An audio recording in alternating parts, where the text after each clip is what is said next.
Todos los análisis, cualesquiera que sean los países donde se han realizado encuestas sobre las prácticas culturales, pero particularmente en los países anglosajones y escandinavos, parten de la constatación de que las prácticas legítimas están lejos de ser la norma en el seno de las clases superiores.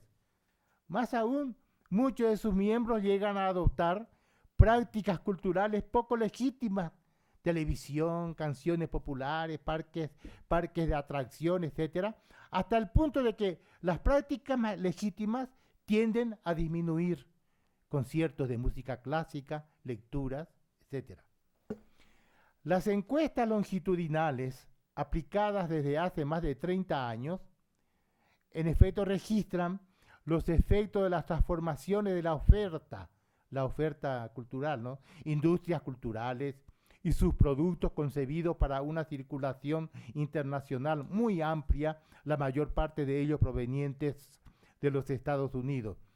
Así que transformaciones de la oferta y de la demanda cultural, prolongación de la duración de los estudios, sin hablar de las modificaciones que afectan la definición misma de la cultura, que tiende a englobar de ahora en más a los entretenimientos y a la filosofía hedonista que les está ligada, asociada, marginalizando de rebote lo que pertenece a la cultura cultivada o letrada y la relación ascética a la cultura ligada a la misma.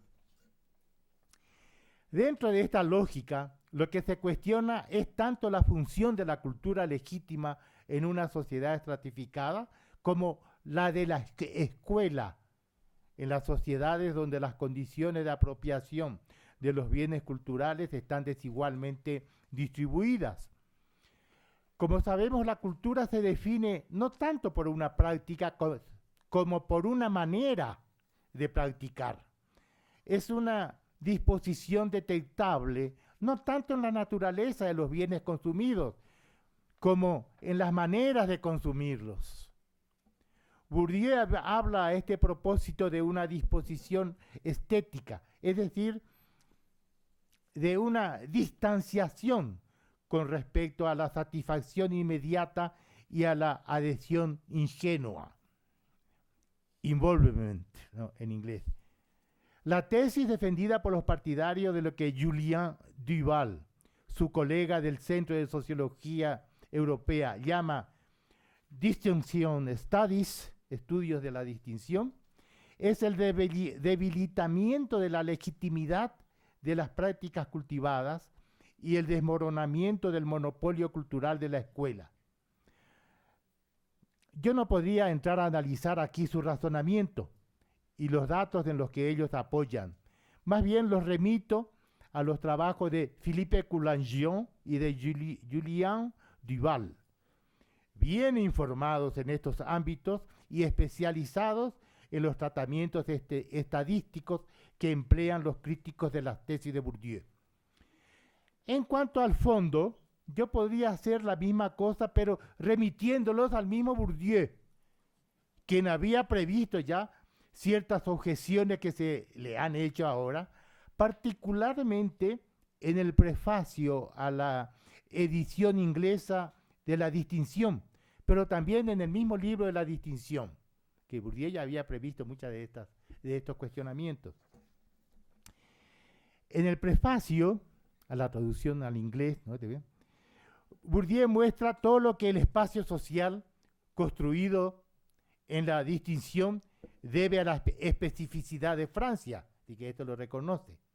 En particular, toda la herencia de la sociedad cortesana a la que él hace múltiples referencias y a propósito de la cual señala las analogías de funcionamiento, especialmente con respecto a lo que Max Weber llamaba estilización de la vida, constituida como un arte de vivir, por la que los dominantes de una sociedad de vieja aristocracia afirma su superioridad.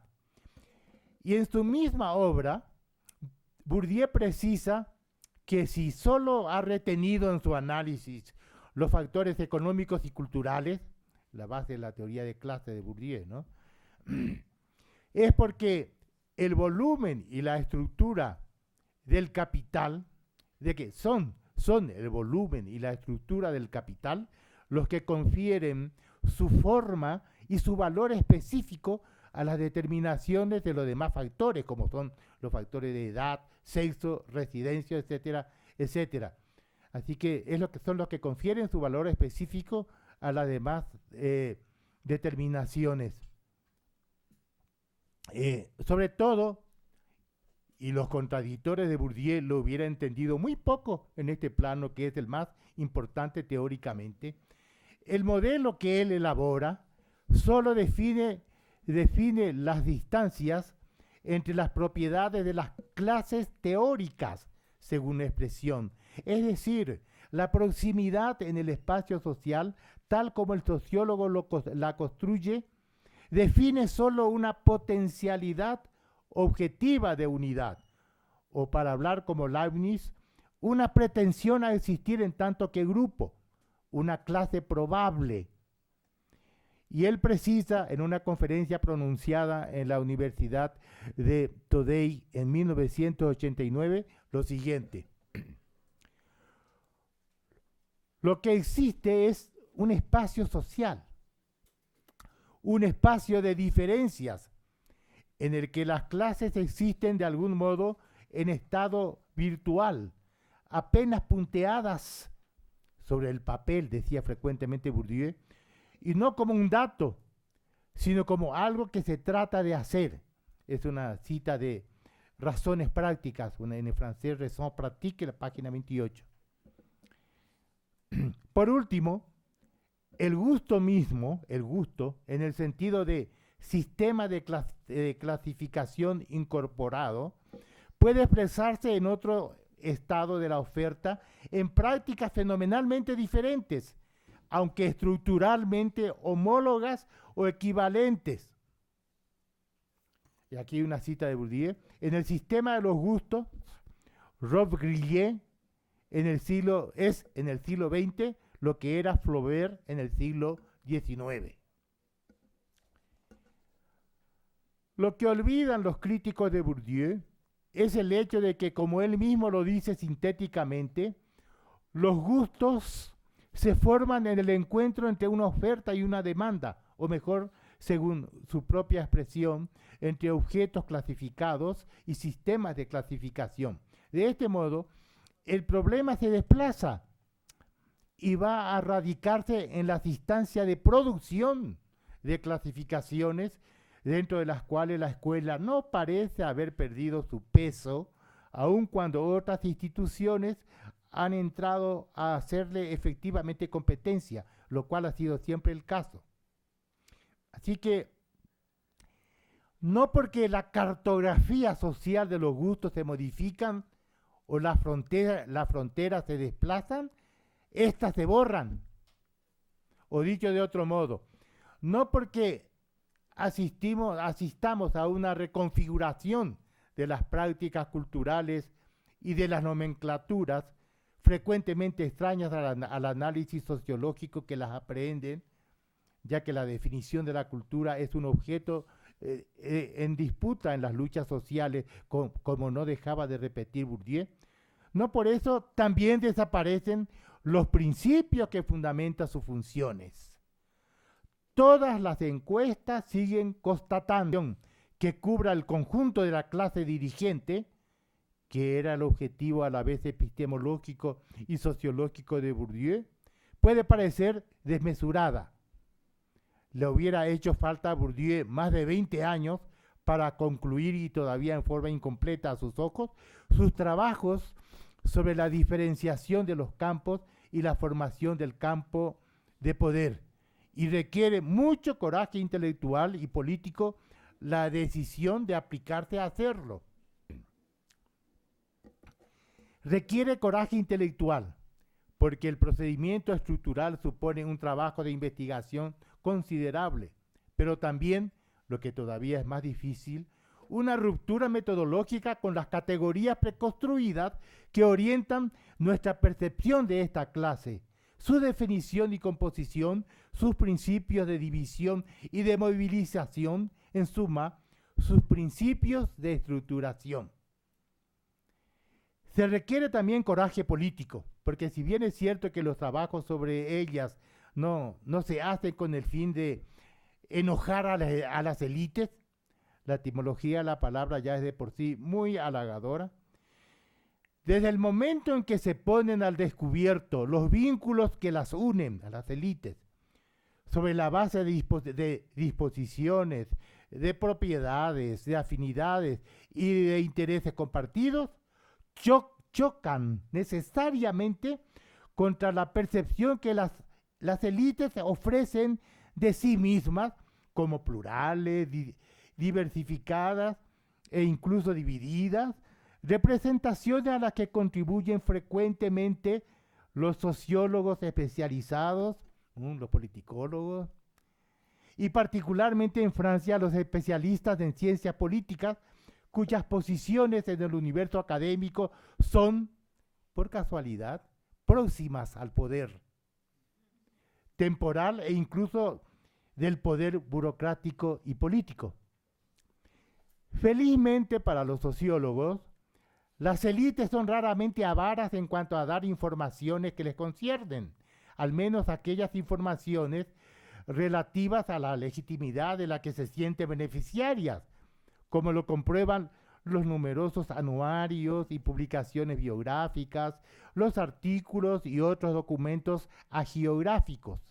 Además, los progresos fulgurantes de las técnicas de tratamiento informático y la habilidad paralela de los jóvenes investigadores en este ámbito han multiplicado en el espacio de 30 años los medios para acumular las capacidades, las técnicas para tratarlas y progreso de la sociología al fin, de analizarlas sistemáticamente.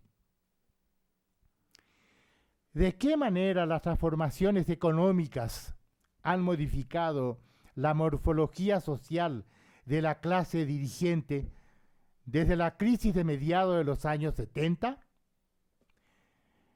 No es una sorpresa, pero se observa en Francia el peso cada vez más elevado del capital económico en la estructura de las especies de capital que oponen a las fracciones de las clases dominantes, pero sobre el fondo de una integración cultural más fuerte, debido al hecho de que el capital cultural, si bien no se puede decir que está más igualitariamente distribuido entre estas últimas, sin embargo se ha vuelto menos discriminante por haber cambiado de contenido, sino es que también de función.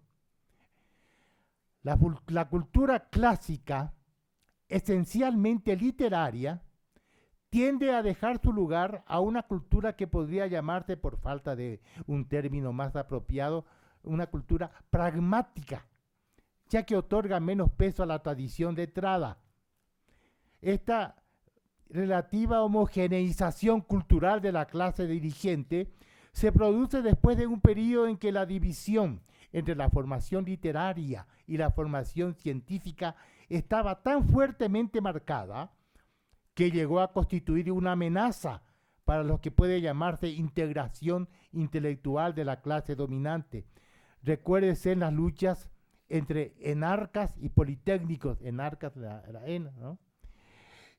Por el control de posiciones del poder sobre el campo económico.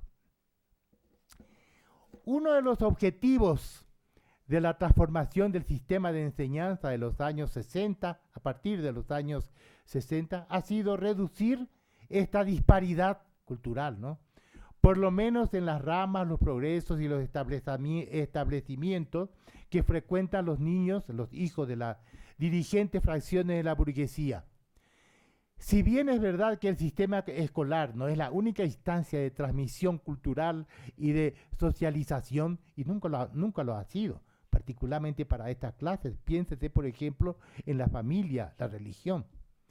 Y si bien es cierto que las industrias culturales y mediáticas le hacen una competencia muy fuerte, también es verdad que nunca la escuela tuvo tanto peso como ahora en la reproducción de la estructura de clase y particularmente de las clases dominantes.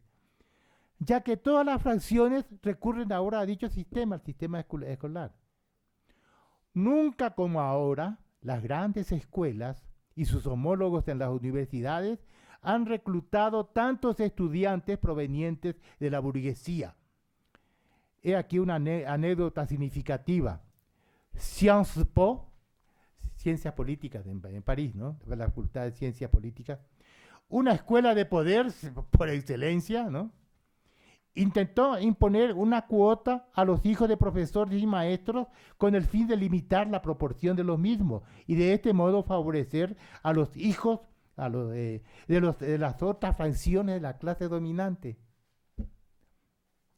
De modo que la paradoja bien podría ser la siguiente, aun cuando las actividades culturales legítimas parecen menos practicadas por las generaciones jóvenes.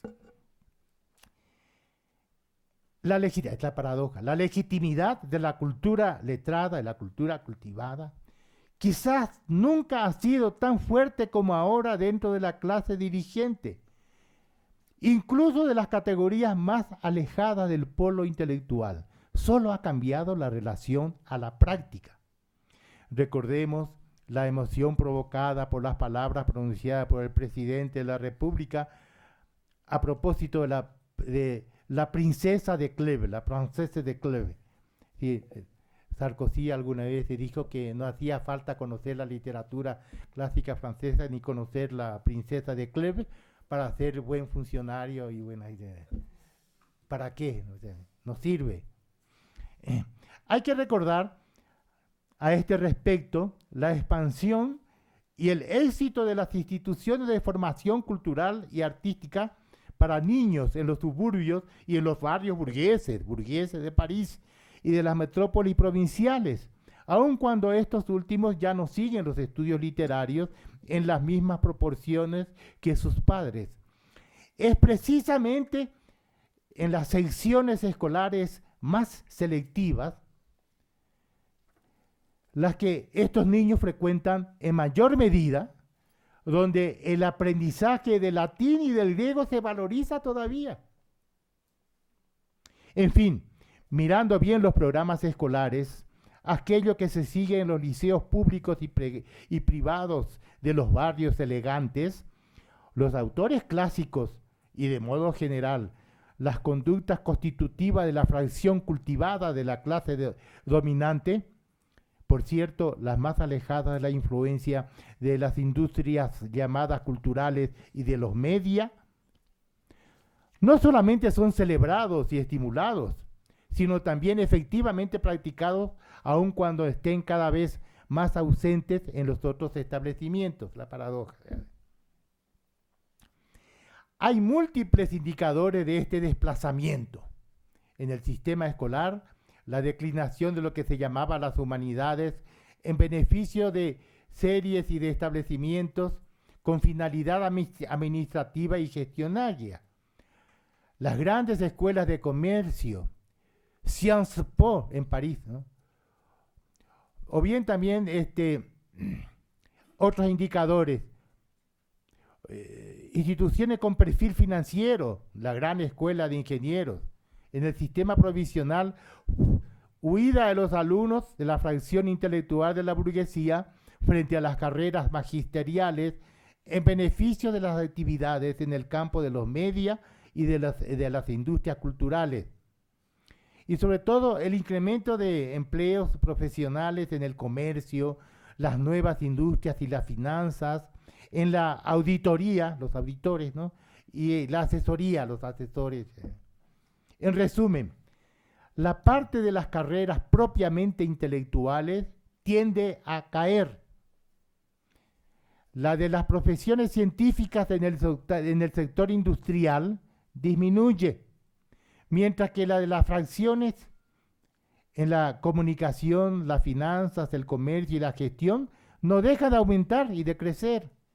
Estos cambios van acompañados particularmente por el abandono por parte del Estado de las prerrogativas que había conquistado el Estado desde la Primera y sobre todo desde la Segunda Guerra Mundial.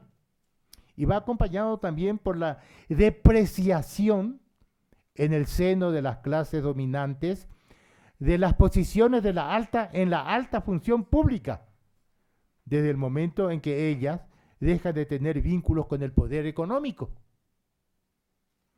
Pero incluso dentro de la función pública, lejos de ser todavía el nicho no mercantil que eran el servicio público y sus misiones, el modo administrativo y financiero no deja de extender su influencia bajo el impulso de una alta función pública adquirida en virtud de la gestión neoliberal de las empresas, del sector privado y de las prácticas culturales que le están asociadas.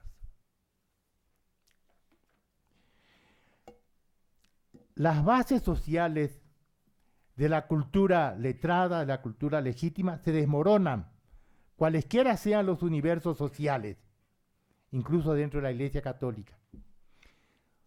Una de las mediaciones que permiten explicar el desmoronamiento de las bases sociales de la cultura letrada podría ser también la transformación de la condición femenina en las clases superiores desde mediados de los años 70. Muy interesante. Son cada vez más numerosas las mujeres que se tornan como mujeres diplomadas o asalariadas. La cultura de los entretenimientos letrados, por lo tanto, no solo es más difícil de adquirir durante la infancia y de la adolescencia, sino que las nuevas formas de sociabilidad ligadas a las actividades profesionales, aun cuando ellas no estén en general tan alejadas de las mundanidades culturales, obligan a otras inversiones, ahora más exclusivamente centradas sobre su función educativa y profesional. Si bien es cierto que la oposición que estructura a la clase dominante sigue siendo siempre la que distingue el polo económico y el polo intelectual, las dos formas de capital, según Bourdieu, ¿no? Pudiendo este último radicalizarse cuanto más disminuye su peso numérico y simbólico en la fracción intelectual de esta clase, la antigüedad de la pertenencia a la burguesía y lo que ella implica, la interiorización de las maneras y de la cultura de esta clase, parecen ser un factor cada vez más importante en la estructuración de la clase dirigente. Puede ser que la nobleza de Estado ejerza menos, es decir, actúe menos dentro del Estado, pero sigue siendo una nobleza de Estado en la medida en que conserva sus títulos, sus posiciones y sus privilegios. La cuna, el nacimiento, el origen, la cuna sigue siendo en Francia, quizás como nunca antes, una de las principales condiciones para el acceso a posiciones de poder. Y como nunca antes, el acceso a las grandes escuelas, como nunca antes, ha sido tan selectivo socialmente, el acceso a las grandes escuelas. En resumen, los cambios en la estructura no son lo que se cree que son.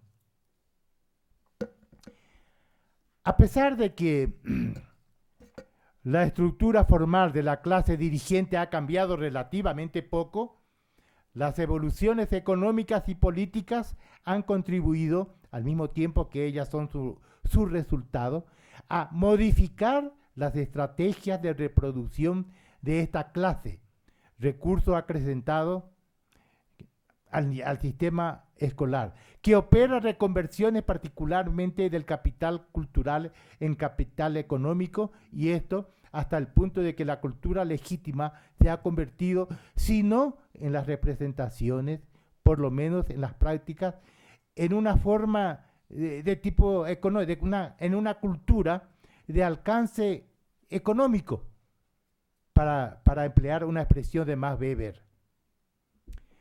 Se trata en efecto de una cultura que incluye lo que el funcionamiento del económico exige hoy en día: aprendizaje de lenguas extranjeras, ciencias de cómo gobernar, ciencia de administración y sobre todo una especie de pragmatismo y de su versión ética, la tolerancia cultural, que es una especie de multiculturalismo práctico. Mientras que las formas de acciones económicas son otros tantos modos más rígidos de gestión de las relaciones sociales. Esta especie de elasticidad cultural, que se supone engendrada y reforzada por las estadías en el extranjero, el aprendizaje de lenguas diferentes, el turismo ecológico y los viajes humanitarios, encuentra, sin embargo, su fundamento quizás no tanto en las disposiciones de los agentes que han pasado por un sistema de enseñanza más